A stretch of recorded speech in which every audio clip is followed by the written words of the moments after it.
Como anunciamos durante os últimos dias, com a concordância dos dois candidatos que disputam a Prefeitura do Rio de Janeiro, hoje seria o dia em que o RJTV entrevistaria o candidato Marcelo Crivella. Mas essa entrevista não vai acontecer porque o candidato, mesmo tendo se comprometido com ela, se recusou hoje a concedê-la. Lamentamos que assim seja, não pela TV Globo ou pelo candidato, mas por você, telespectador, que assim perde uma oportunidade de se esclarecer ainda mais sobre os candidatos e julgar quem merece o seu voto.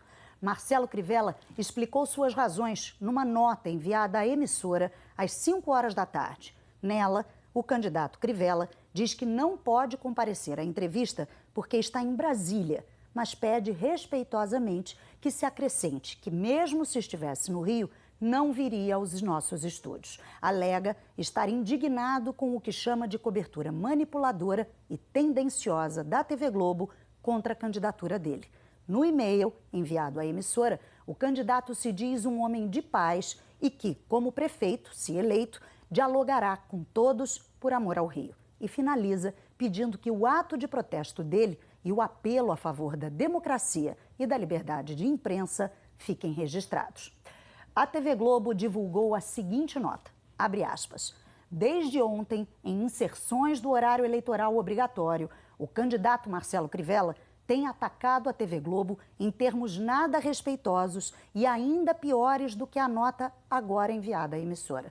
Em consideração a você, telespectador, esclarecemos aquilo que todo defensor da liberdade de imprensa deveria conhecer.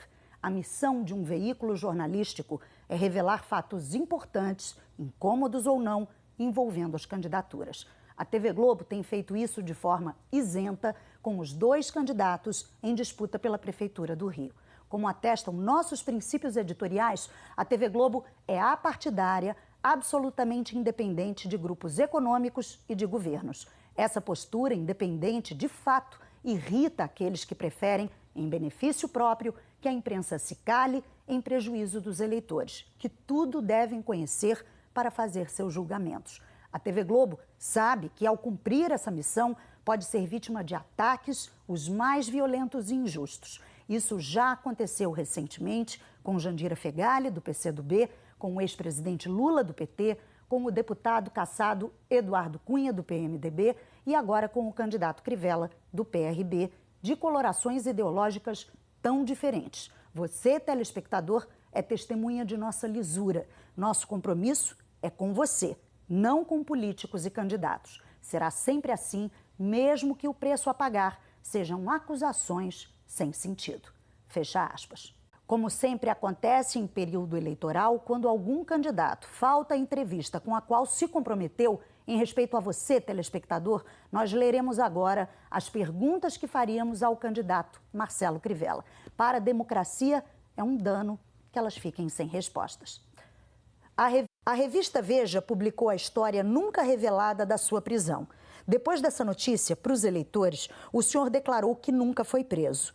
Ontem, a revista divulgou uma gravação e nela o senhor diz, abre aspas, fiquei preso um dia na 9ª DP lotada de gente, fecha aspas. Para os eleitores, o senhor também disse que foi, abre aspas, fazer uma inspeção num muro que tinha o risco de cair. Deu uma confusão danada. Foi todo mundo para a cadeia, fecha aspas.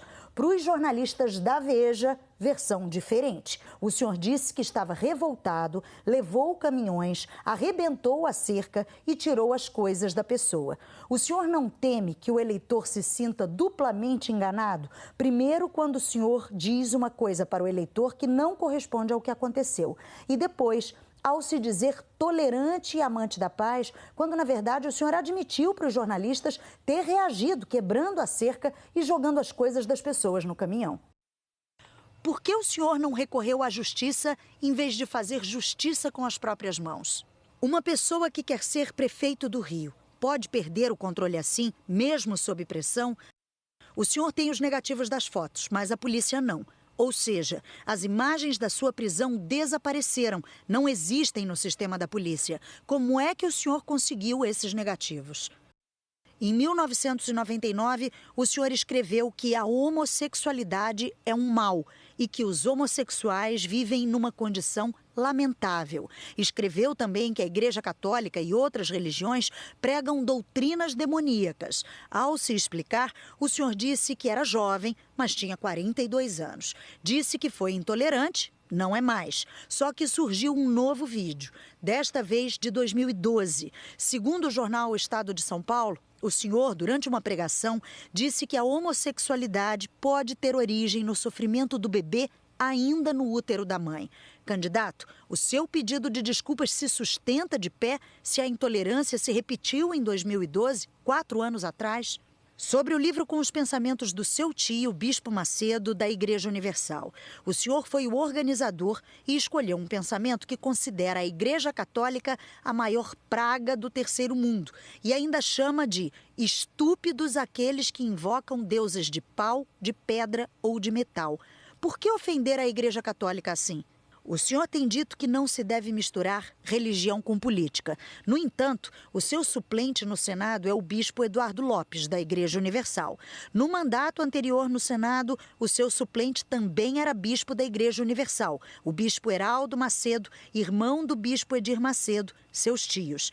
Candidato, se política e religião andaram juntas nos seus últimos 2 mandatos no Senado, ou seja, durante os últimos 13 anos, não é natural que isso também ocorra caso o senhor seja eleito prefeito do Rio?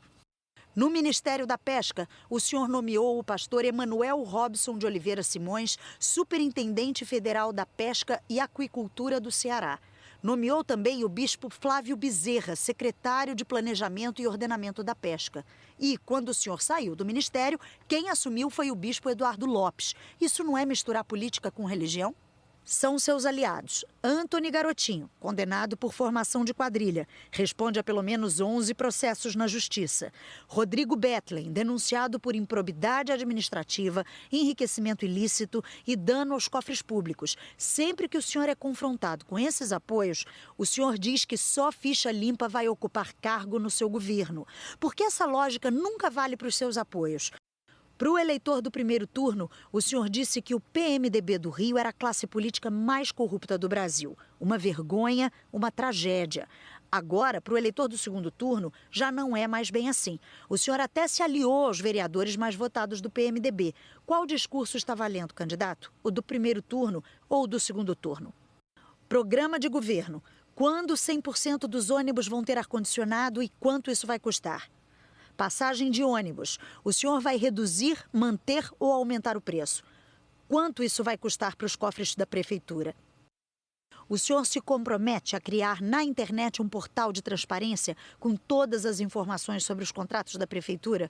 O Rio é a 10ª pior capital do Brasil para quem quer abrir o seu próprio negócio. Qual é a sua principal iniciativa concreta para atrair o empreendedor e quanto dinheiro o senhor vai investir nisso?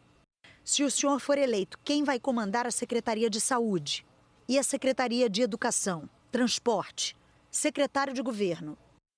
E agora uma última pergunta que também foi feita ontem para o candidato Marcelo Freixo. Candidato Marcelo Crivella, qual é a maior virtude do seu adversário? Um elogio a Marcelo Freixo.